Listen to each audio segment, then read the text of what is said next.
There's another quantity here that we want to think about, which is that of surface area, and how we can compute the surface area of various solids. And we're going to be a little bit restricted here in computing our surface areas, rather, we're going to be restricted in the types of solids of which we can compute the surface area via integration, and we're going to be restricted to surface areas of solids of revolution. When you get into calculus 3, or maybe, no, when you get into multivariable calculus, which was my calculus 3 because I went to college with the semester system, but I think maybe that would be your calculus 4 or something like that.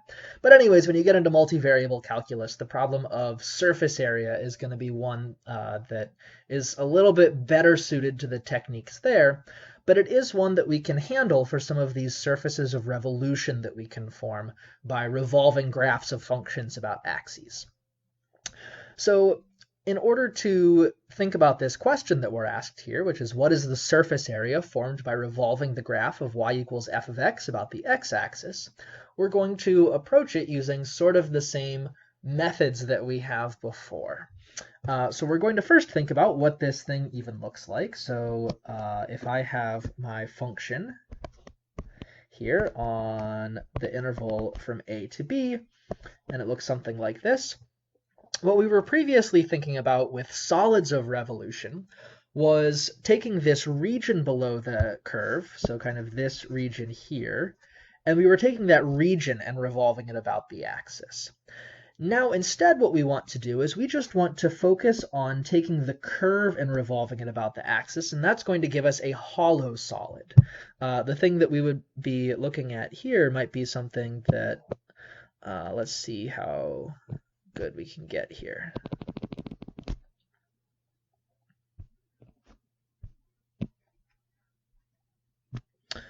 Yeah, this isn't bad. We get kind of a hollow solid formed when we take this thing and revolve it about the axis. So now we're not thinking about there being anything inside. We're just taking the graph itself and revolving it about the axis. So let's see. So we want to find the surface area of this shape here. And in order to do that, you might guess we are going to break up the interval from a to b into lots of little tiny rectangles. We're going to look at one that has width dx.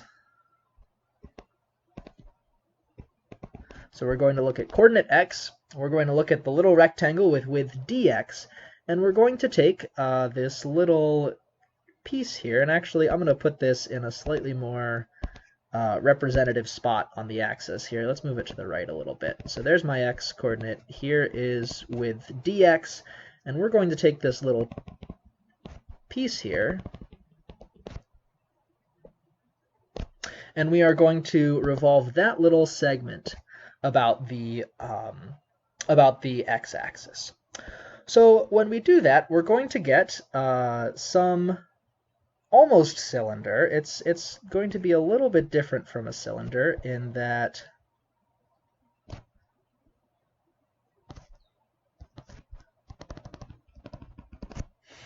it's going to be a little different from a cylinder in that the edges aren't straight, but rather they're a little bit slanted. But that's okay. It turns out to be more close enough to a cylinder for our purposes here. So if we want to think about the surface area of this thing, again, we're going to be able to make a little cut in it. So we're going to maybe take a cut on one of the edges, and we're going to unfurl it and give ourselves a rectangle, or a rectangle sort of thing. So let's see. So the rectangle that we get will have purple ends and a blue interior. Maybe not the greatest choice of color, but here we are. So we've got this rectangle here, and we want to think about what its surface area is. Or what its area is, rather. So in order to compute that area, we're going to think about what exactly is the length of this purple line that I've drawn. Now the length of the purple line that I've drawn is exactly kind of the length of the curve here. It's that curve length differential. And so what we can do is we can say that the purple line should have length approximately root dx squared plus dy squared. the blue line that we've drawn is the circumference of this strip that I've drawn here. And so it has length 2 pi times the radius. So let's see. So we have 2 pi times the radius of this circle. But this circle that we've drawn here is a circle drawn about the with center equal to the x-axis there. And so its radius is exactly equal to the y value on the curve at this point x. But the y value at the curve on the point x is itself f of x. So the radius of this circle is f of x, and so its circumference is 2 pi times f of x. So last, what we want to do is we want to, now that we've computed kind of the surface area of this rectangle here, being 2 pi f of x times root dx squared plus dy squared, we want to add up all of those pieces. And in doing that, we're going to integrate from the left end, a to b, of 2 pi times f of x times the square root of dx squared plus dy squared. And as before, what I can do is I can factor out that dx squared from inside the square root, and it's going to look like integral from a to b, 2 pi f of x, root 1 plus dy by dx squared dx. If we want to use maybe Newton's notation instead, we can write this as integral from a to b, 2 pi f of x, square root 1 plus f prime of x squared dx.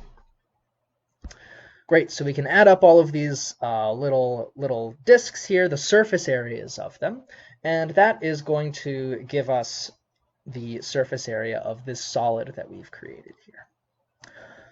Great, all right, so let's go ahead and write that down formally in the following theorem. So we have, if we have a continuously differentiable function, then the surface area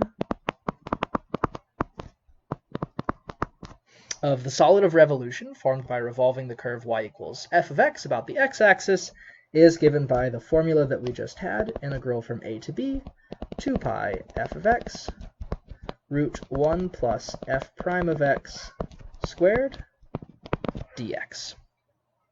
All right, we'll pause here and continue with a couple of examples.